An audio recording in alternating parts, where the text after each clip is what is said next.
Okay, this sets the stage for us to discuss what are called as the integrated rate laws, or understanding, really conceptually, what is the dependence of concentration on time. Realize that the rate laws that we have examined so far, they basically give us the relationship between the rate of the reaction and concentration of a reactant. So we have seen so far that rate is proportional to the concentration, and when you remove this sign of proportionality, you have to introduce the constant of proportionality, and your rate law starts to look like rate is equal to k to the power of a, right? And if this was true for any reaction, let's say a giving you products, and if you have, the way it's written, essentially it shows the order with respect to A is 1. It basically would show us that if we knew the concentration of A, we would get an idea about the rate of the reaction. But sometimes we are in a situation where we want to find out the relationship of concentration with time. So not rate against concentration, but concentration against time. So for example, if you wanted to determine, let's say, the presence and effect of CFCs, the chlorofluorocarbons, which are known to eat away or thin down the ozone layer, for example.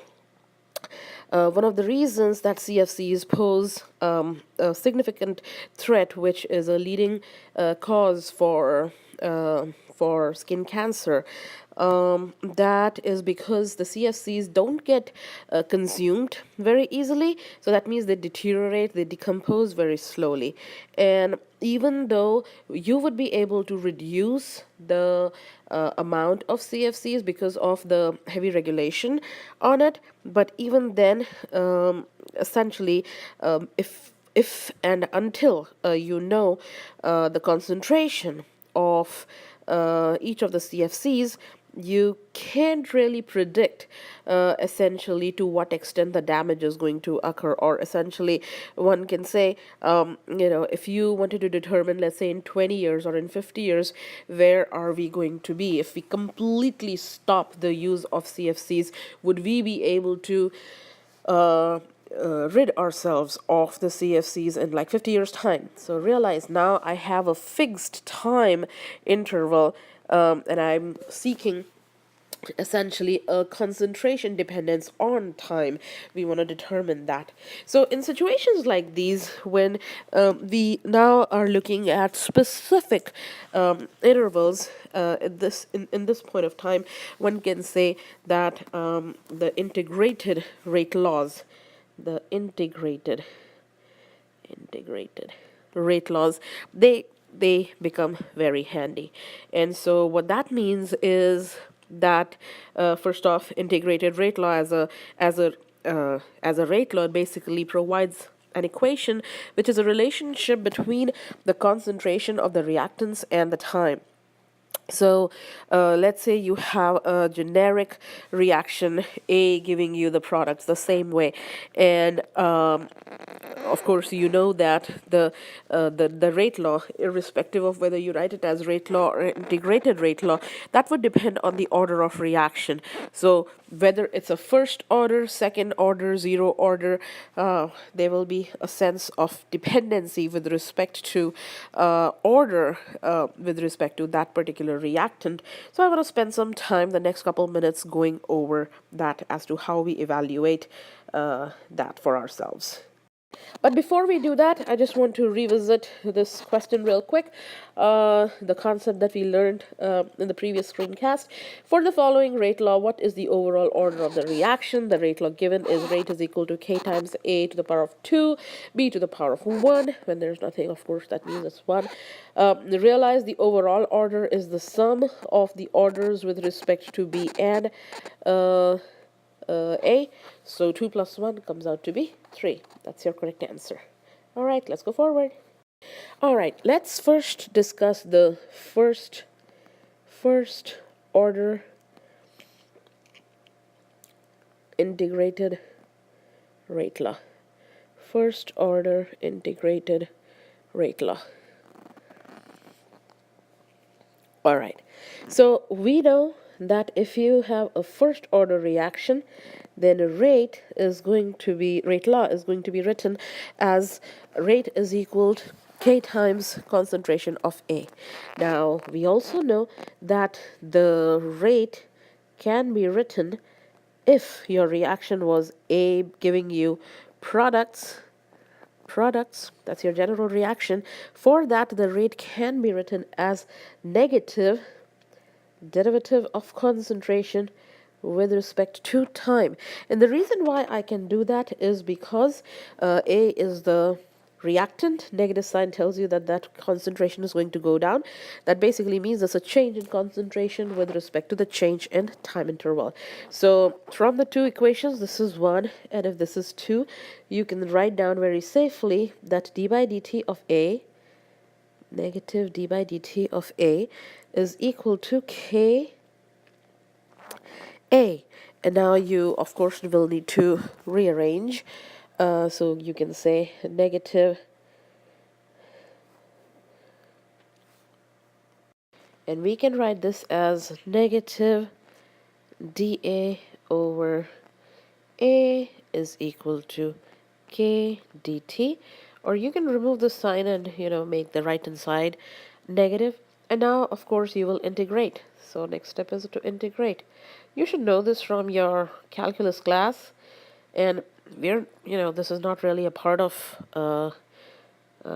what you need to know, but I'm just showing you the steps. You're going from the initial concentration to the current concentration. That's how you write the integration limits is equal to negative. So initial time to time t, K dt. And so again, A naught is my initial concentration, and when we evaluate the integral, it comes out to be natural log of A, where you're going to vary the A between A0 to A, and negative kt, where t is going to be varied between 0 and t. So again, from here one can say natural log of A minus natural log of A0 is equal to negative kt, or natural log of A is equal to minus kt plus natural log of A0. So if tomorrow I'm able to plot, let's say, natural log of A versus time, essentially I should see a curve like this, a linear curve, which tells me that this is of the kind y is equal to mx plus b. This is that kind of an equation. So the intercept is going to give you natural log A0. I can determine the initial concentration from there.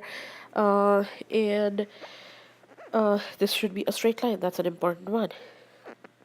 So again, to make the long story short, for a generic equation, A going to give you products, we can write the rate law, and when we essentially get the differential in rate law and integrate it, we end up with an equation that natural log of A0 over A is equal to KT.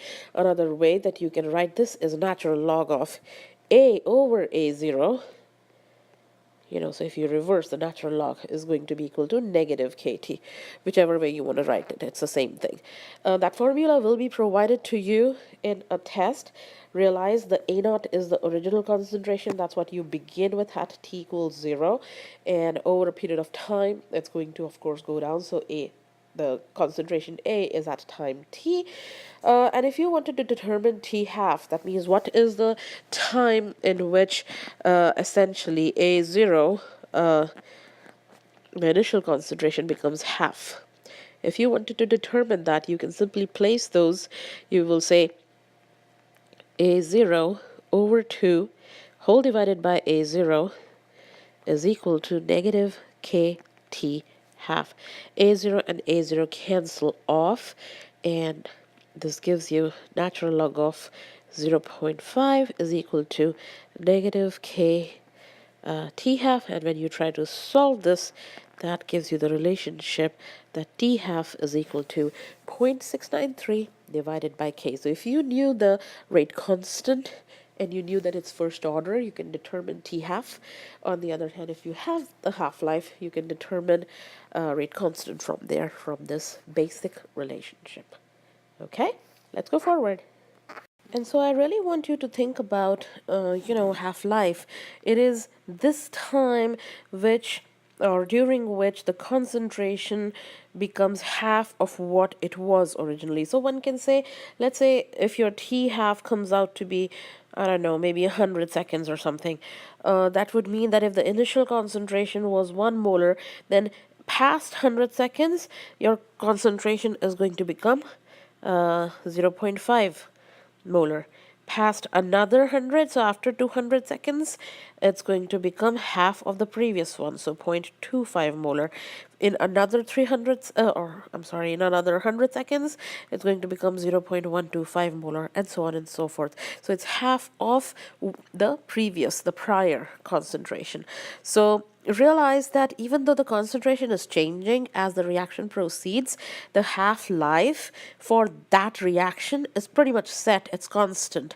So the constant half-life is sort of unique to first order reactions, and making this very extremely useful for first order reactions in that sense. So again, what I was trying to tell you, if you were to graph it out, you would say that if concentration versus time in seconds, and you start with 1 molar, then after the first 100 seconds, it's going to be half. After the second, it's going to be 0.25. After the third, it's going to be 0.125. So it's going to kind of have like not a linear, but kind of like an exponential type curve, where you can see that the first half-life, the second half-life, the third half-life, the fourth half-life, so on and so forth, takes over. Again, if you knew the value of K, you can determine T half and vice versa. So let's see if we can apply that to a problem here. The question is, let's say you have iodine, okay? Iodine dissociates to give you 2 iodine atoms, all right, at 625 Kelvin. So the reaction takes place at 625 Kelvin with a first order rate constant. So K is equal to 0.271 per second. The question is, what's the T half? So you're given the value of K, you're given that this is first order. That means if you had to write down the rate law, you can safely say rate is equal to K times iodine raised to the power of 1. So you can, use which equation essentially connects everything. So of course we depend on the integrated rate law, and just in the last slide we learned that T half is going to be equal to 0.693 divided by K. So since 0.693 divided by 0.271, that was going to give me my T half. So when you work out the math for that, this is per second, when you work out the math for that, it comes out to be 2.56 seconds.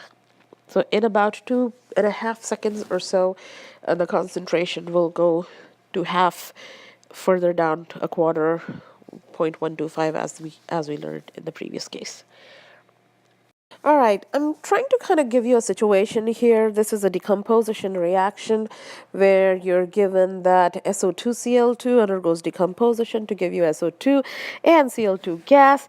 And as the concentration of this gas was monitored against the time in seconds, essentially, there were some measurements that were made. So for example, at 0 seconds, the concentration was 0.1, and as you increase the the time, the concentration continues to decrease. The question is this a first order reaction? So you have to comment on that, and if you think so, you have to show.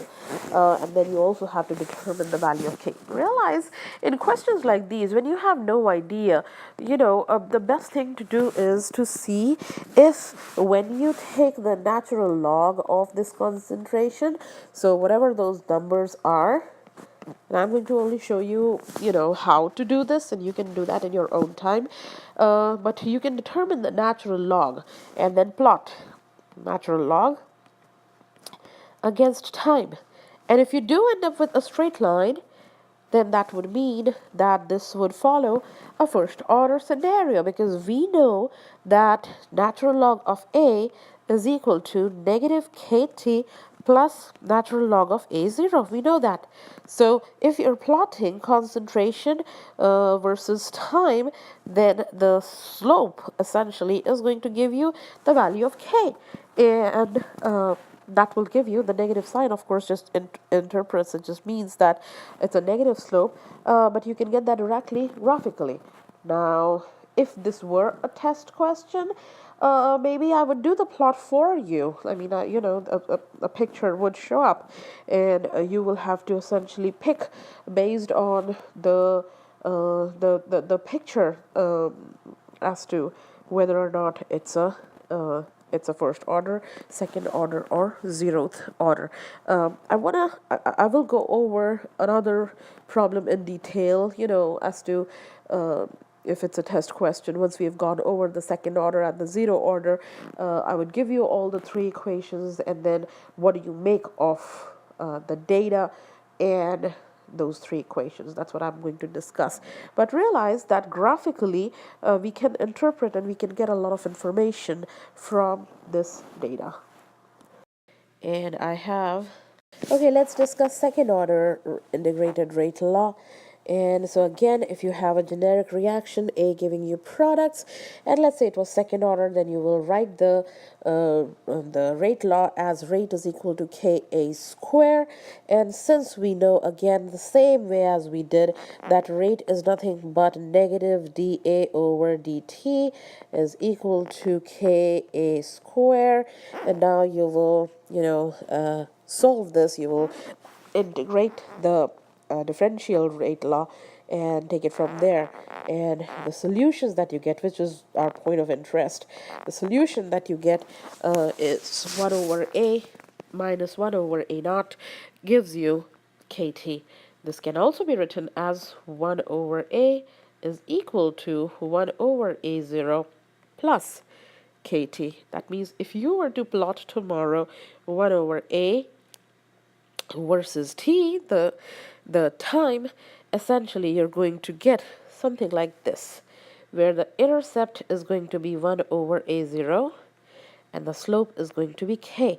But realize this is also similar to y is equal to mx plus b, and so m is the slope and b is the intercept. So we can get a lot of information from the graph again. Okay, now if you're given, let's say you're given and you have no idea whether it's a first order reaction or a second order reaction, what could you do? So let's consider an equation, just to kind of give you a feedback, just a little heads up in terms of what's the starting point really. So NO2 is your starting material, which is giving you NO and oxygen. It's a decomposition reaction, and there is some information that's given. So you're given, let's say, at a 0 time, and then the concentration. One thing that I would suggest is, I mean, how do you know whether you were supposed to find out order of the reaction? Through the method that we learned earlier. Remember writing the two rate laws and plugging in and then canceling off and then adding the m and the n together. So up to slide 17 essentially. As against here, where we are talking about graphs all of a sudden, how do I know, which way to go? Realize that in that case, in the previous case, my data used to be various different experiments where rate and concentration were the two parameters that we were discussing. Now, all of a sudden, I am talking about concentration versus time, because it's a relationship of concentration versus time that we are after. So the data that is given would be reflective of what we want you to do with with that data. Okay, let me just use another one, like one more maybe, just to kind of give you an idea. And like I said, if it's a test question, you guys are going to take it kind of more multiple choice. You have to pick and choose. You don't have to plot it, but you should know how you got it. So let's say this is some data that is provided to you, and you have to tell me what the order is. You would say, I can definitely write that rate is equal to k times NO raised to the power of m, but I have no idea whether this is m equal to 1 or whether this is m equals 2. So what can be done? Well, realize that if this was first order, if it is first order, then it must satisfy the integrated rate law. It must say that natural log of a is equal to natural log of a0 minus kt, right?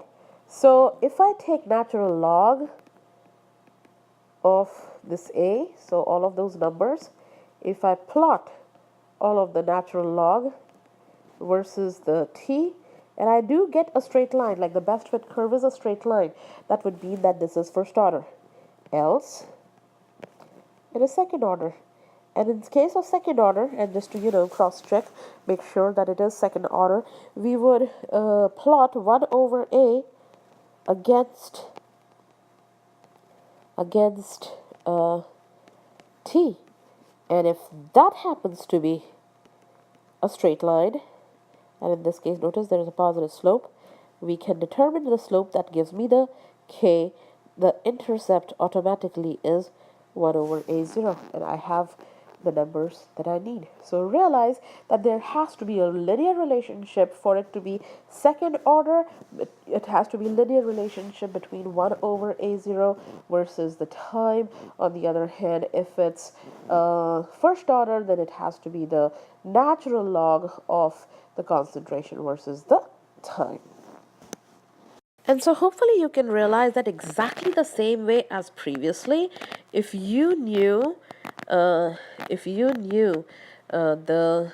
integrated rate equation, and you knew that T half is the time at which the concentration at a specific time, which is A, that basically becomes half of the initial concentration, you're going to plug in these numbers back into the equation. You would say it's 1 over A0 divided by 2, which is KT plus 1 over A0, or you would say simply 2 over A0 minus 1 over A0 is equal to kt half. When you solve this, this is going to be 1 over a0 is equal to kt half. And one can say that t half is going to be equal to 1 over k a0. So if you knew initial concentration and rate constant, you can determine half-life. Alternatively, if you had the half-life and K, you can determine the initial concentration. As the case may be, we would be able to apply this to our benefit. And lastly, let's talk about the zero order reaction half-life. So again, if you have a generic reaction A giving you products, and this happens to be a zero order, you can safely say that rate is going to be equal to K times A to the power of 0. And since that comes out to be 1, we can say that the rate law is equal to K. And if you try to again do the same thing as we have done, basically use the definition of rate and determine the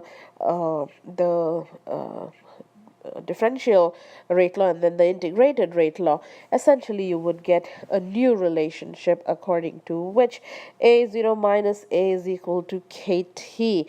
Another way to say the same thing would be A is equal to minus KT plus A0. Different ways of saying the same thing. Basically, we brought this on one side and KT on the opposite side, and we have that.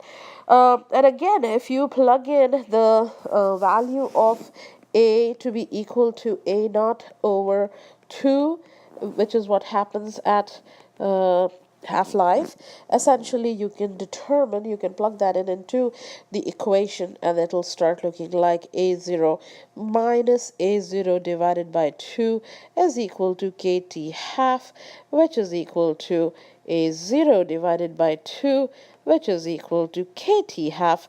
And one can say that T half is equal to A0 divided by 2K. And so you can, if you have the initial concentration and the rate constant, you should be able to determine the T half. At this point of time, I really want to, kind of summarize some of the basic kinetic relationships. Just want to kind of add certain things. First and foremost, the reaction order, and rate law, These really are experimental quantities. These are experimental. And why do I say that?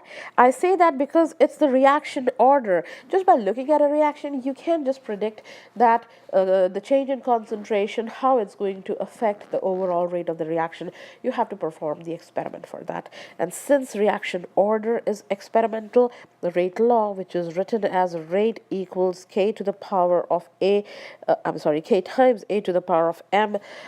This M is experiment. That makes the entire rate law an experimental quantity.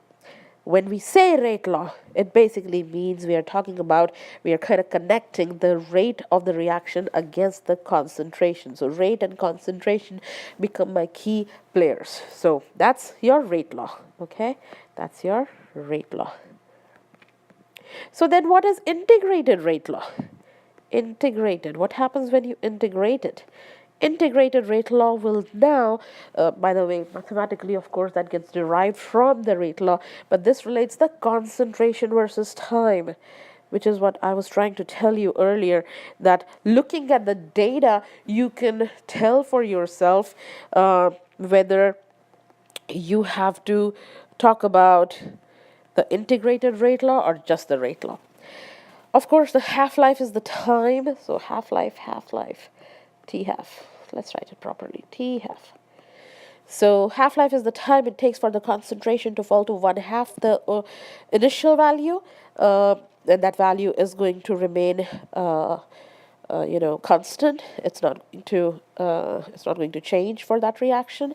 And for a first order reaction, it is independent of the initial concentration, whereas the zero order or the second order, it does depend on the initial concentration. Because realize zero, let's maybe tabulate that again. That value, the formula rather, will be provided to you, but I just want to write down the T half formula. T half for a zero order, it's going to be A0 over 2K. For the case of the second order, it's going to be 1 over K A0, and for the case of the 693, the first order reaction, we can say it's going to be 0.693 K, because realize this was natural log of 2. The A0 and A0 had cancelled, and that value gave us the 0.693. All right. So I want to take the time to go over a problem, and then we'll move over to the collision theory aspect and the mechanisms and how we do that. The question is, the following data was obtained for a gas phase decomposition of HI. You're given the value of time, you're given concentration. Is this reaction zero, first or second order? How do you go about it, basically? So realize, first things first, in this you should realize that you are given concentration and time. So if somehow you're able to plot these, or you're able to apply the integrated rate law equations, you would be in business. You should be able to calculate this. So the whole idea is that if you plot natural log of, all right, natural log of HI. So all these concentrations, you find out the natural log of that. And if you plot natural log of HI versus the time that is provided, and you get a straight line, it will be first order. If you take 1 over HI and you plot those, 1 over HI, and you plot against time and you get a straight line, we'll say it's the second order. On the other hand, if essentially you took the concentration by itself, so if you take concentration and you put that against time and you get a straight line, then you would say it's the zero order. So we are going to essentially go with, all three of those and see which one it matches the best. So the first one, in which case I basically did concentration versus time, which is for zero order. So I'm testing for, is this a zero order data? And as you can see, this is no way is it a straight line. So one can say definitely that this is not a zero order reaction. When I did the same thing with the natural log, realized natural log is for first order. Again, it looks like a little curvy. It's not, a straight line. It's not a linear relationship. So go ahead and do the 1 over hi for the order 2. That does look like a straight line, so automatically I can say that this must be a second order reaction. So if this were a test question, this is exactly what I would do. I would not expect you to plot it, but rather I would give you the plots, okay? And then it's your job to realize that that it has to be a straight line curve. And I can ask you questions based on perhaps A naught. I can ask you what A0 is for the for this reaction, or what's the rate constant, because the slope would be the rate constant, and of course, K can be determined from the slope, or the A naught can be determined from the intercept, so on and so forth. All right.